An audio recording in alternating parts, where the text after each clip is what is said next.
ثنا تیری ہی کرتے ہیں زبان میری دہن میرا، تیری ہی ذات سے منسوب ہے جو ہے سخن میرا، ثنا تیری ہی کرتے ہیں زبان میری دہن میرا، تیری ہی ذات سے منسوب ہے جو ہے سخن میرا، تیری تحمید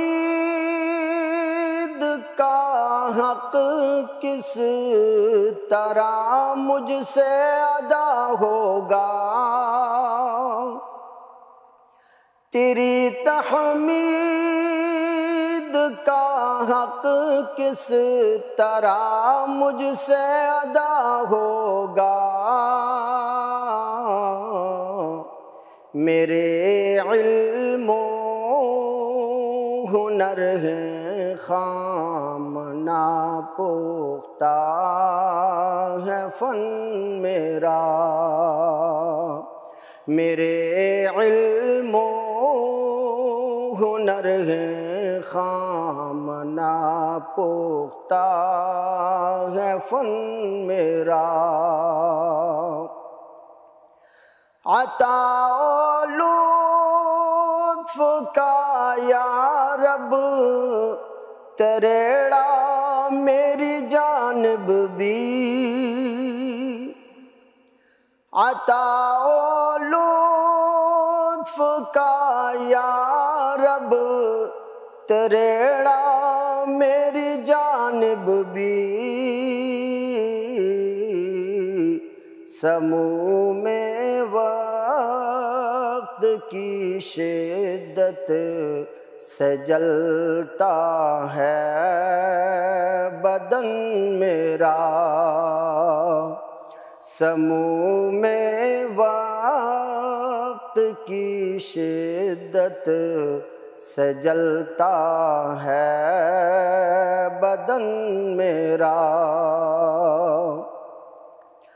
تعصب اور نفرت کے ہیں شعلے ہر طرف رقصاں،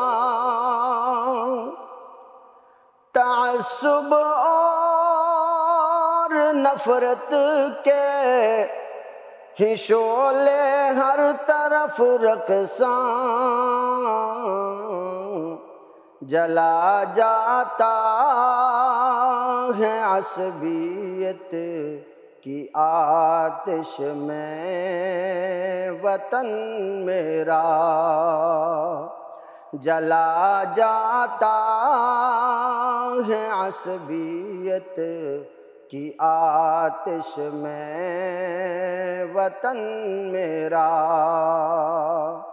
ثنا تیری ہی کرتے ہیں زبان میری دہن میرا، تیری ہی ذات سے منسوب ہے جو ہے سخن میرا۔ بسم اللہ الرحمن الرحیم، السلام علیکم ورحمۃ اللہ وبرکاتہ، اللہم صلی علی سیدنا و مولانا محمد وعلی آلہ وصحبہ وبارک وسلم، رب اشرح لی صدری ویسر لی امری واحلل عقدۃ من لسانی یفقہوا قولی واجعل لی وزیرا من اہلی، آمین یا رب العالمین۔ ناظرین و سامعین، آپ دیکھ رہے ہیں مفتی آن لائن اور میں ہوں مفتی سخاوت منیر نعیمی۔ میرے ساتھ موجود ہیں جناب محترم قاری عطاء المنان صاحب چشتی نظامی، ان کے ساتھ موجود ہیں جناب محترم قاری محمد ارشد تہامی صاحب۔ ابھی آپ نے حمد سماعت کی، تلاوت کلام پاک بھی ہم سماعت کریں گے۔ بڑی خوشی کی بات ہے کہ ہمارا یہ پروگرام دین اسلام کے حوالے سے ہر چیز کو تھوڑا تھوڑا بیان کر رہا ہے۔ اللہ تعالیٰ اس کے اندر برکت عطا فرمائے، سننے والوں کے لیے اللہ تعالیٰ اس کے اندر خیر کا پہلو نکالے اور ہم سب کے لیے ذریعہ نجات بنائے۔ جو بھی اس کے اندر شامل ہیں، دیکھنے والے، سننے والے، اور جہاں جہاں تک ہماری آواز جا رہی ہے، جو اس کو پروگرام کو مینیج کرنے والے ہیں، اللہ تعالیٰ ان کو دینی دنیاوی اخروی سعادتیں اور کامیابیاں عطا فرمائے۔ ہم ابھی حمد سماعت کر رہے تھے قاری صاحب سے، اب ہم تلاوت کلام پاک سماعت کرتے ہیں۔ جی قاری صاحب۔ اعوذ باللہ من الشیطان الرجیم، بسم اللہ الرحمن الرحیم۔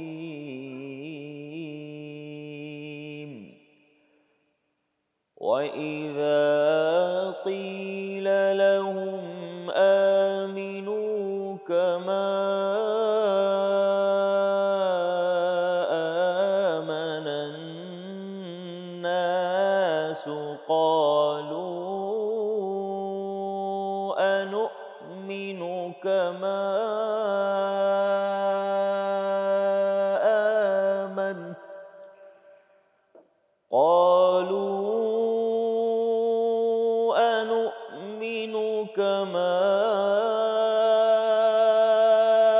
آمَنَ السُّفَهَاءُ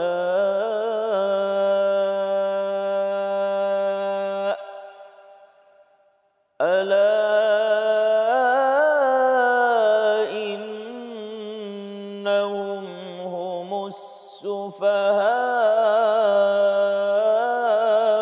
وَلَكِنْ لَا يَعْلَمُونَ۔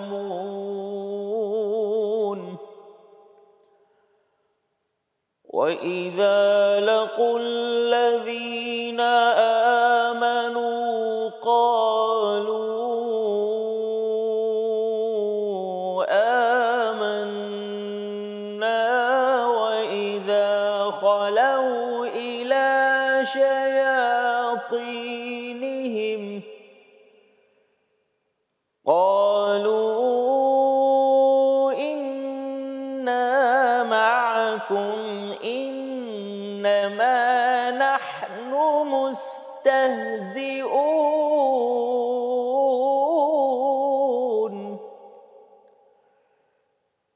اللَّهُ يَسْتَهْزِئُ بِهِمْ وَيَمُدُّهُمْ فِي طُغْيَانِهِمْ يَعْمَهُونَ۔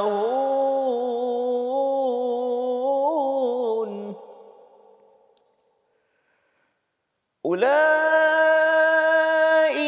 الَّذِينَ اشْتَرَوُا الضَّلَالَةَ بِالْهُدَى فَمَا رَبِحَتْ تِجَارَتُهُمْ وَمَا كَانُوا مُهْتَدِينَ۔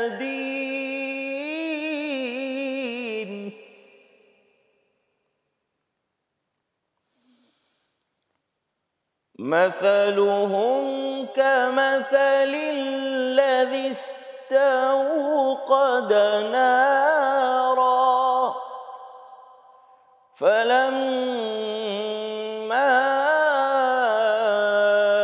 أَضَاءَتْ مَا حَوْلَهُ ذَهَبَ اللَّهُ بِنُورِهِمْ وَتَرَكَهُمْ فِي ظُلُمَاتٍ لَا يُبْصِرُونَ،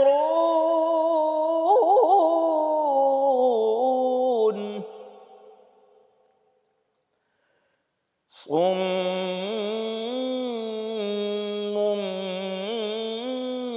بُكْمٌ عُمْيٌ فَهُمْ لَا يَرْجِعُونَ۔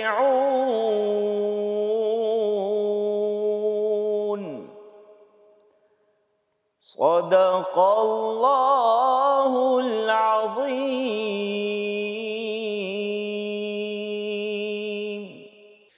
ماشاء اللہ، جزاکم اللہ خیرہ۔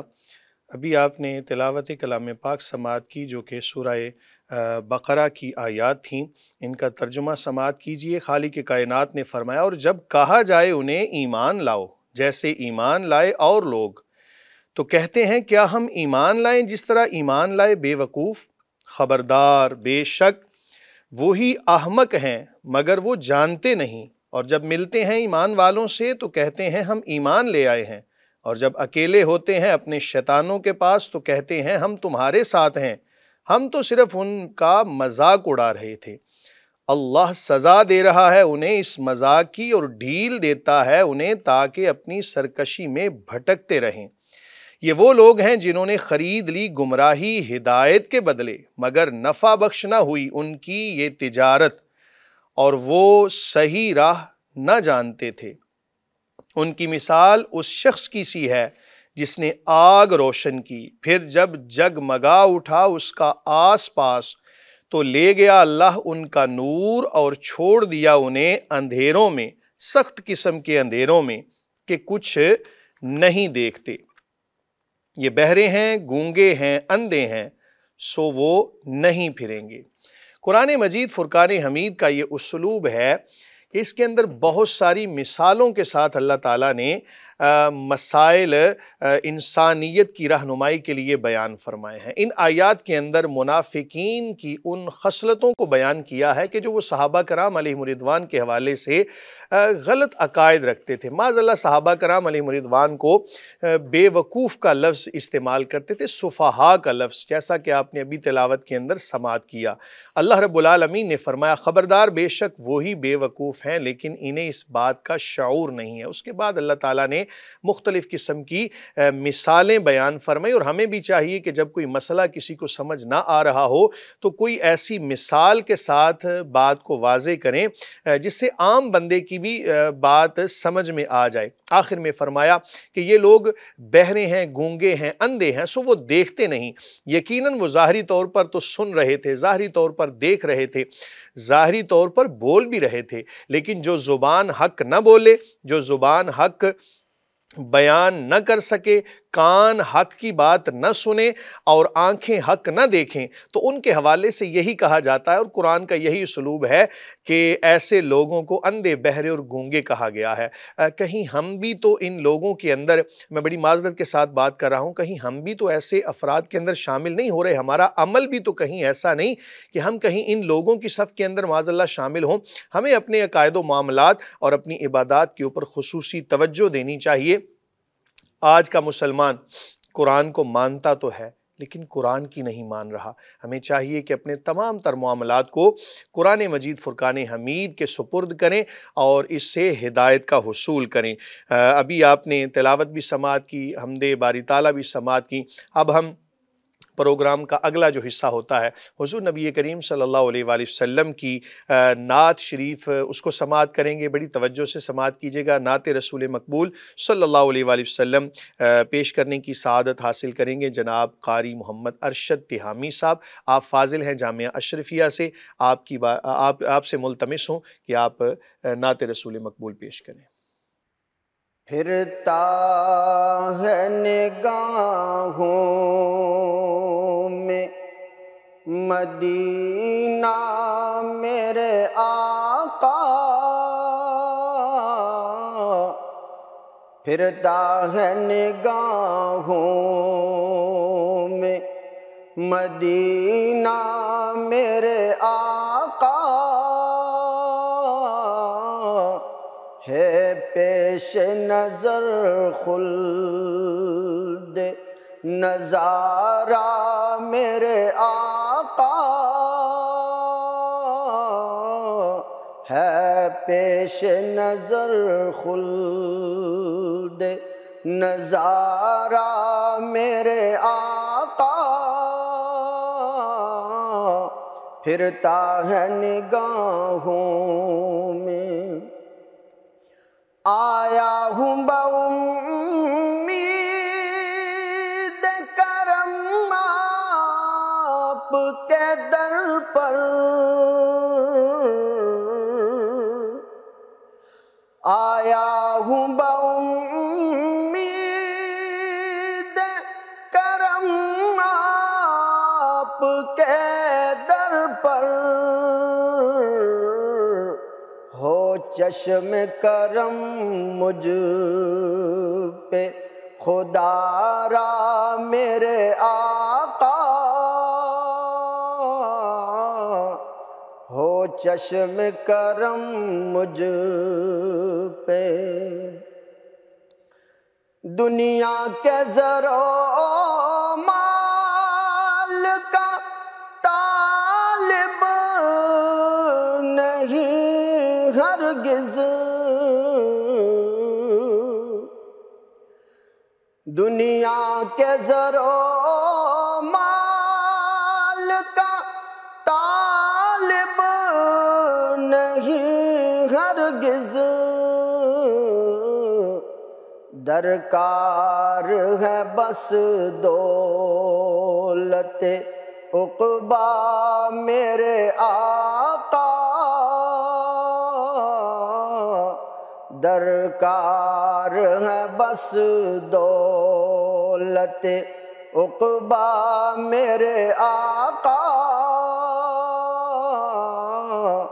پھرتا ہے نگاہوں میں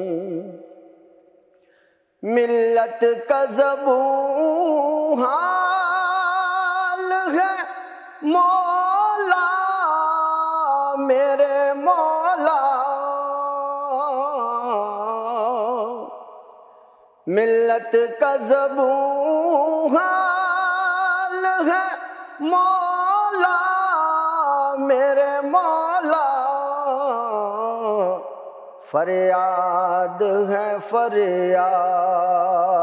ہے آقا میرے آقا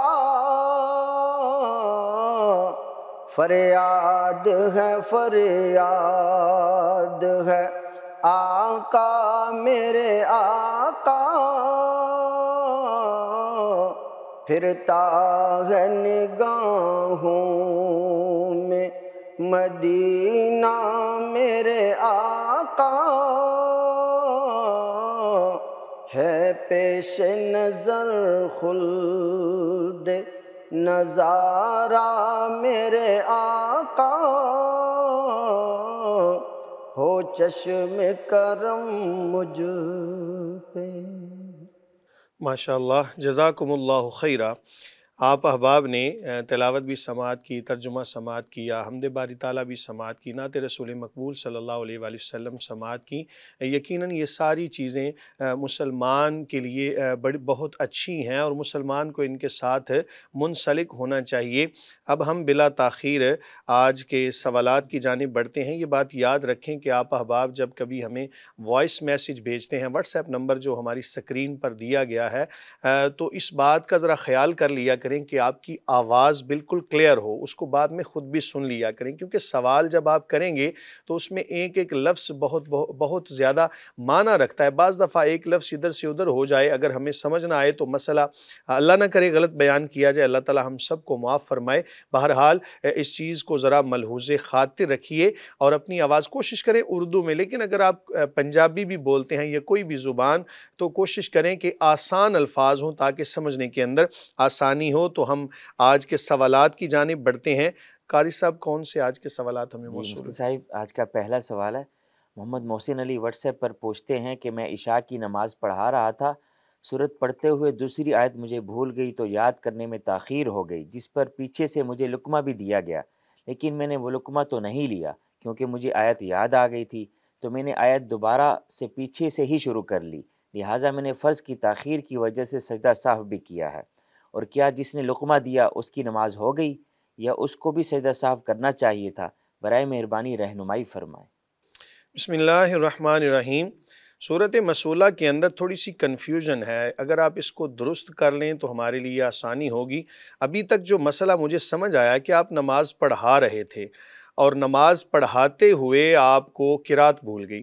ایسی صورتحال کے اندر اگر تو کوئی بندہ نماز کے اندر ہی شامل تھا، یعنی آپ کی اقتدا کرنے والوں میں سے تھا، یاد رکھیں کہ نماز کے اندر مطلقاً قرات کرنا یہ فرض ہے، اور سورہ فاتحہ بھی فقہا کے نزدیک، اکثر علماء نے اس کو بیان کیا ہے کہ سورہ فاتحہ کا پڑھنا واجب ہے اور سورت ملانا بھی واجب ہے، یعنی مطلق قرات کرنا فرض، سورہ فاتحہ علیحدہ سے واجب اور دوسری قرات کرنا علیحدہ سے واجب ہے۔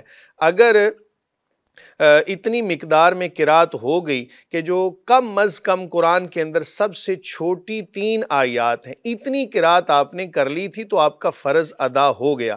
اس کے بعد اگر آپ کبھی بھول جائیں، یہ مسئلہ یاد رکھیں، مثال کے طور پہ آپ نے سورہ فاتحہ پڑھی تھی، یاد رکھیں سورہ فاتحہ کا ہر جز، ہر آیت علیحدہ سے واجب ہے۔ اگر اس میں کبھی کوتاہی ہو جائے، کمی ہو جائے، کوئی آیت آپ بھول جائیں، تو ایسی صورت میں بھی سجدہ سہو کرنا آپ کو لازم ہوگا۔ اور اگر آپ نے فرض قرات کر لی تھی 3 آیات جو چھوٹی ہیں ان کی مقدار، تو آپ کا فرض ادا ہو گیا۔ اس کے بعد اگر بھول جائیں کبھی قرآن تو فی الفور رکوع کے اندر چلے جائیں، اگر اس سے کم ہو تو بہرحال اس قرات کو پورا کر لیں۔ اگر آپ کو آپ کے اقتداء کرنے والوں میں سے کسی نے لقمہ دیا تھا تو لقمہ دینا اس کا ٹھیک تھا، اس میں کوئی شرعی قباحت نہیں ہے۔ جب آپ قرآن بھول رہے ہوں تو اقتداء کرنے والوں میں سے کوئی اگر لقمہ دے دے تو یہ ایسی بات مشہور ہے جی اس کی نماز فاسد ہو گئی، ایسی صورت میں اس کی نماز بھی ہو جائے گی۔ آپ نے اگر سجدہ سہو کر لیا تھا جو صورت مسئولہ ہے، آپ کی نماز کمپلیٹ ہو گئی۔ اب اس کے علاوہ اگر کچھ آپ پوچھنا چاہ رہے ہیں تو مزید اس کی تصحیح کریں گے تو مسئلہ واضح ہوگا۔ میری بساط میں، میرے علم میں، ناقص علم میں جو کچھ تھا آپ کے گوش گزار کر دیا۔ جی مفتی صاحب، اگلا سوال، ایک بہن فیصل آباد سے کہتی ہیں کہ میں اکثر 4 رکعت پڑھتے ہوئے 2 رکعت پر سلام پھیر دیتی ہوں، پھر مجھے یاد آتا ہے تو 2 رکعت کی الگ سے نیت کر کے ادا کرتی ہوں۔ اس صورت میں کیا یہ شرعاً جائز ہے یا نہیں؟ اور یہ بھی بتائیں کہ اس صورت میں سجدہ سہو کیسے ادا کیا جائے گا؟ سجدہ سہو کا درست طریقہ بھی بتا دیں۔ بسم اللہ الرحمن الرحیم۔ جب آپ نے 4 رکعت نماز کی نیت کی اور وہ چاروں رکعات اگر فرض تھے تو ان کو پورا کرنا لازم ہے۔ اگر آپ نے 2 رکعتوں پر سلام پھیر دیا، اگر بھولے سے سلام پھیر دیا تو اسی حالت کے اندر، چونکہ آپ نے سلام تو بھولے سے پھیرا تھا، آپ کھڑی ہو جائیں اور اپنی بقیہ نماز کو ادا کر کے سجدہ سہو کر لیں گی، نماز ادا ہو جائے گی۔ لیکن اگر آپ نے یہ کیا کہ 2 رکعتیں پڑھنے کے بعد سلام پھیر دیا اور بعد میں پھر آپ علیحدہ سے 2 رکعتوں کی نیت کریں تو ایسی صورت میں 4 رکعتی نماز ادا نہیں ہوگی، آپ کو دوبارہ سے نماز پڑھنا ہوگی۔ رہی بات یہ کہ سجدہ سہو کن صورتوں میں ہوتا ہے، یاد رکھیں کہ واجب کے چھوٹ جانے پر، نماز کے اندر جن چیزوں کا تعلق واجبات کے ساتھ ہے، اگر ان میں سے ایک واجب یا زیادہ واجبات بھولے سے چھوٹ جائیں یا فرض کے اندر 3 تسبیح کی مقدار تاخیر ہو جائے، 3 تسبیح سے مراد یہ ہے 3 آیات کہہ لیں آپ، اتنا وقت کہ جتنا وقت 3 تسبیحات پڑھنے میں لگتا ہے، سبحان اللہ یہ ایک تسبیح ہے، اب اس کو آپ 3 سے ضرب دے لیں، اتنا وقت اگر نماز کے اندر تاخیر ہوگی 2 فرضوں کے مابین، ایسی صورت میں اس نماز کے نقصان کو پورا کرنے کے لیے سجدہ سہو کیا جاتا ہے۔ اس کے علاوہ اگر بالفرض فرض ہی رہ گیا، نماز کے اندر جن چیزوں کا تعلق فرائض کے ساتھ تھا ان میں سے کوئی فرض رہ گیا تو آپ کی نماز نہیں ہوگی، آپ کو نماز دوبارہ سے پڑھنا پڑے گی۔ صورت مسئولہ کے اندر آپ نے جو مسئلہ بیان کیا ہے، اسی صورتحال میں آپ کو نماز دوبارہ سے 4 رکعتی پڑھنا پڑے گی۔ سجدہ سہو کرنے کا طریقہ یہ ہے کہ آپ مکمل نماز ادا کریں، صرف آپ نے سلام نہیں پھیرنا، اور اس کے بعد آپ نے ایک طرف سلام پھیرنا ہے، اس کے بعد 2 سجدے کرنے ہیں، 2 سجدے کرنے کے بعد پھر مکمل آپ التحیات للہ سے لے کر آخر تک دعائیں پڑھ کے آپ سلام پھیر دیں۔ یہ سجدہ سہو کا طریقہ ہے۔ مفتی صاحب جی، اگلا سوال، ایک بہن ملتان سے پوچھتی ہیں کہ میری ایک سہیلی نے کچھ عرصہ قبل عمرہ کیا تھا، واپس آنے کے بعد تو وہ کچھ عرصہ نمازوں کی پابندی کرتی رہی، لیکن اب جب بھی میں اسے کہتی ہوں کہ نماز پڑھو تو وہ کہتی ہے میں سب کے سامنے نماز کا دکھاوا نہیں کر سکتی، اس لیے گھر جا کر پڑھتی ہوں۔ اس صورت میں کیا کرنا چاہیے؟ بسم اللہ الرحمن الرحیم۔ عمرہ کرنا بڑی برکت کی بات ہے، بڑی سعادت کی بات ہے۔ عمرہ کرنا سنت ہے، کوئی لازم اور فرض نہیں، لیکن یہ بات یاد رکھیں کہ عمرہ کرنے کے بعد یہ سمجھنا، خوش فہمی میں رہنا کہ میرے تمام پچھلے گناہ معاف ہو گئے ہیں، اب میں اگر عبادت نہیں بھی کروں تو اس میں کوئی حرج نہیں، یہ ایک غلط نظریہ ہے، باطل نظریہ ہے۔ عمرہ کرنا علیحدہ سے کام ہے، نمازوں کے ساتھ اس کا تعلق نہیں ہے۔ رہی بات یہ کہ آپ یہ کہیں جی میں لوگوں کے سامنے نماز پڑھ کے دکھاوا نہیں کرتی، تو یاد رکھیں فرائض کی ادائیگی کے اندر